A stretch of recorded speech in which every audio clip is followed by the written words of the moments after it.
ایک ہی کویسچن کیا تھا کہ کسی کی مغرب کی دوسری رکعت میں نماز ٹوٹ گئی کسی وجہ سے، تو وہ گیا وضو کر کے آیا اور دوسری سے ہی وہ کنٹینیو کرنا چاہے تو کیا کر سکتا ہے؟ دیکھیں، اگر امام کے پیچھے نماز پڑھ رہا تھا اور فرض کر لیں کہ اگر وضو ٹوٹ گیا تو نبی کریم صلی اللہ علیہ وسلم کا یہی فرمان ہے کہ وہ اپنی ناک پر ہاتھ رکھ کر جائے اور وضو کرے اور وہیں سے نماز کی بنا کرے۔ بنا کا مطلب یہ ہے کہ جہاں پہ نماز چل رہی تھی اسی پہ بنیاد رکھے۔ جب آپ کی دوسری میں اگر نماز بریک ہوئی ہے، آپ وضو کر کے آئیں گے تو لازم بات ہے کہ امام تو آگے بڑھ چکا ہوگا، تو آپ امام کے ساتھ شامل ہو جائیں گے، کنٹینیو رکھیں گے، یعنی جب امام اپنی پڑھ چکے گا تو پھر جو آپ کی رہ گئی تھی آپ اس نماز کو بعد میں ادا کریں گے۔ اور اگر آپ اکیلے نماز پڑھ رہے تھے، آپ کی نکسیر پھوٹ گئی یا کچھ ایسا مسئلہ ہوا، آپ وضو کر کے آئیں اور وہیں سے پھر آپ کنٹینیو رکھ سکتے ہیں، لیکن اس کے لیے ضروری ہے کہ آپ نے درمیان میں کوئی کلام نہ کیا ہو، ٹھیک ہے نا، کلام وغیرہ کچھ نہ کیا ہو تو اس پہ بنا کرنا صحیح ہوتا ہے۔ لیکن اس میں بھی علماء نے یہی لکھا کہ افضل یہ ہے کہ نئے سرے سے آپ نماز ادا کریں، تو نئے سرے سے پڑھیں زیادہ بہتر ہے۔ ایک بھائی نے کہا تھا کہ بعض لوگ جمعے کے لیے لیٹ نکلتے ہیں، دیر سے پہنچتے ہیں اور راستے میں خطبہ شروع ہو جاتا ہے، تو اس کا کیا حکم ہے؟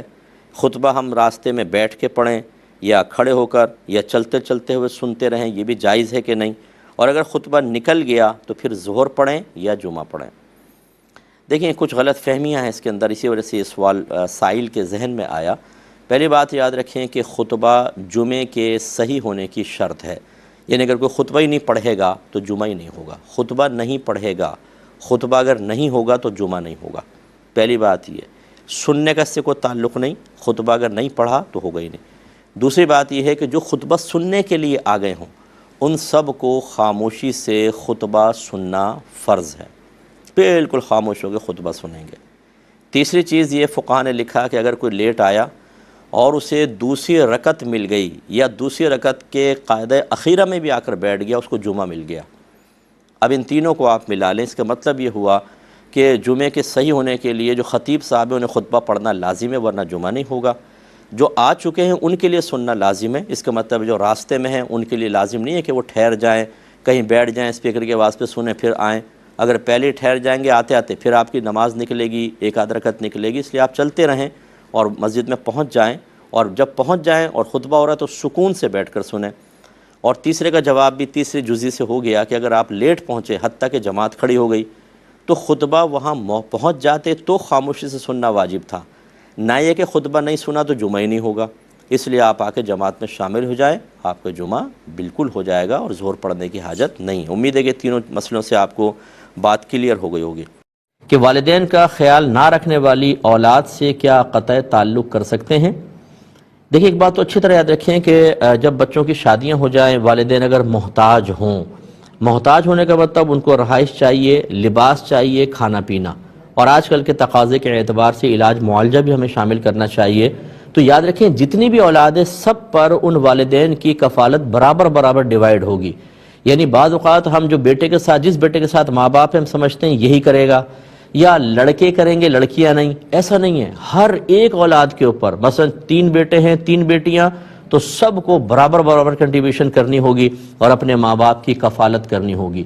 اب فرض کر لیں یہ کہتے ہیں کہ اگر اولاد نہیں خیال کر رہی تو کیا اس بنا پر ہم قطع تعلق کر سکتے ہیں؟ تو دیکھیں، قطع تعلق تو نہیں کر سکتے، لیکن اگر اولاد ایسی ہے کہ والدین کا خیال نہیں کرے اور آپ یہ سمجھتے ہیں کہ ہمارے تھوڑے بہت اظہار ناراضگی سے یہ اپنے ماں باپ کے خیال کرنے کی طرف آ جائیں گے، اور اگر ہم اس طرح نہ کریں تو یہ بے پرواہ رہیں گے اور اپنے والدین کا خیال نہ کرنے کی بنا پر آخرت میں قابل گرفت ہو کر ندامت، شرمندگی، رسوائی اور ذلت کا سامنا کریں گے۔ تو چلیں ہم ان کو ذلت سے بچا لیں، تو یہ ایک حکمت ہوگی۔ اب اس طرح تھوڑا بہت اظہار ناراضگی کرنے میں کوئی حرج نہیں ہے، لیکن مکمل قطع تعلق کر لینا یہ اس کی اجازت نہیں ہوگی۔ کوشش کریں ان بچوں کو سمجھائیں کہ کتنا کھا لو گے اور کب تک کھا لو گے۔ جو اپنے ماں باپ کے ساتھ کر رہے ہو ذہن میں رکھیں، آپ کی اولاد آپ کے ساتھ ایسا کرے گی اور ہو سکتا ہے اس سے کہیں زیادہ برا کرے، اس لیے اپنے ماں باپ کا خیال کریں، انہیں پیار محبت دیں، ان کی خدمت کریں، تو آپ کی اولاد یہ سب دیکھ رہی ہوگی۔ اللہ تبارک و تعالیٰ آپ میں اگر اخلاص ہوا، اس اخلاص کی برکت سے آپ کے اولاد کو توفیق دے گا،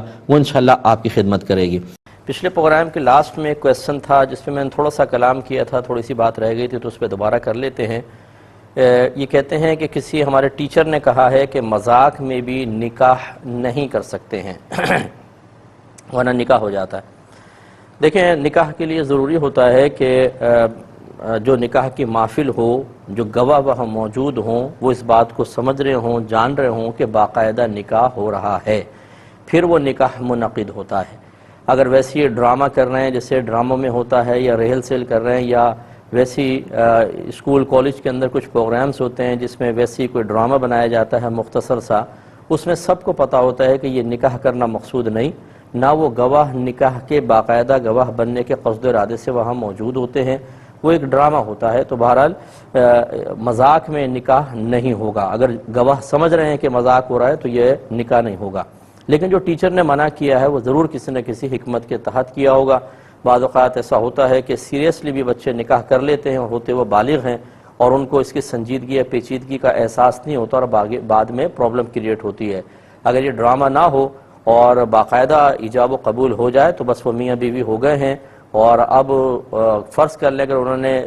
ویسے ہی تھوڑا سا سوچا چلو کر کے دیکھتے ہیں، ہم کرنے سے کوئی ایسا تو نہیں کہ ایک دم کوئی خوشبوئیں پھیل جائیں گی، آسمان سے کچھ بارشیں نازل ہونے لگیں گی، کوئی چینج نہیں آتا، تو پھر وہ بچے گھبرائیں کہ نہیں یہ ہم نے کیا کر دیا۔ تو پھر لازم سی بات ہے کہ اگر وہ طلاق لڑکا نہیں دے گا تو وہ اس کی بیوی رہے گی، اور اس کا نکاح کسی کے ساتھ بھی نہیں ہو سکتا، اور طلاق دے گا تو یہ ایک بہت ہی برا فعل ہے کہ انسان کسی کو طلاق دے۔ تو اس لیے مطلب یہ بہتر نہیں ہے کہ ایسا کریں، اگرچہ اس میں کفو کے مسائل بھی ہیں لیکن وہ لمبا ہو جائے گا اور اس کو اتنی ضرورت بھی نہیں یہاں پر۔ تو خلاصہ کلام یہ ہے کہ ٹیچر کا منع کرنا یہ مناسب ہے، اس طرح کے معاملات مذاق میں بھی نہ کیے جائیں۔ یہ کچھ آفر کویسچنز ہیں۔ ایک بھائی کہتے ہیں کہ میری بہن کے ہاں پہلی بیٹی پیدا ہوئی، جب وہ سسرال گئی، غالباً باہر تھے تو وہ پاکستان میں سسرال میں آئی، اور یہ پہلی عید جب آئی تو سسرال والے کہنے لگے کہ جن کے ہاں پہلی بیٹی ہوتی ہے انہیں پہلی عید پر مرغی ذبح کرنی چاہیے۔ تو یہ خاص پہلی عید پر مرغی کا ذبح کرنے کا اہتمام کیا یہ شریعت کی جانب سے ہے؟ تو نہیں، یہ اسی طریقے سے ہے جو ہمارے گھروں میں عموماً رسم و رواج ہوتے ہیں، اور ان کو بعض اوقات بہت زیادہ لازم و ضروری سمجھ لیا جاتا ہے۔ اگر اس کو لازم اور ضروری سمجھ کے نہ کریں، لازم و ضروری سمجھنے کا مطلب یہ ہے کہ اگر نہ کریں تو تانا زنی ہو، ناراضگی ہو جائے، لڑائی جھگڑا کریں، فتنہ فساد کریں، سختی کریں، یہ ہے لازم سمجھنے کی علامت۔ تو اگر لازم سمجھ کے نہیں کر رہے، ویسی خاندانی رسم ہے تو اجازت ہے، کوئی منع بھی نہیں ہے، لیکن اگر اس کو لازم اور ضروری سمجھ کے کیا، یا ایسے توہمات اس کے ساتھ وابستہ کر دیے کہ نہیں بھی اگر پہلی عید میں مرغی ذبح نہیں کی تو بچی بیمار پڑ جائے گی، یہ ہو جائے گا، وہ ہو جائے گا، یہ سب خلاف شرع ہے۔ اس قسم کی چیزوں میں پھر تعاون نہ کیا جائے۔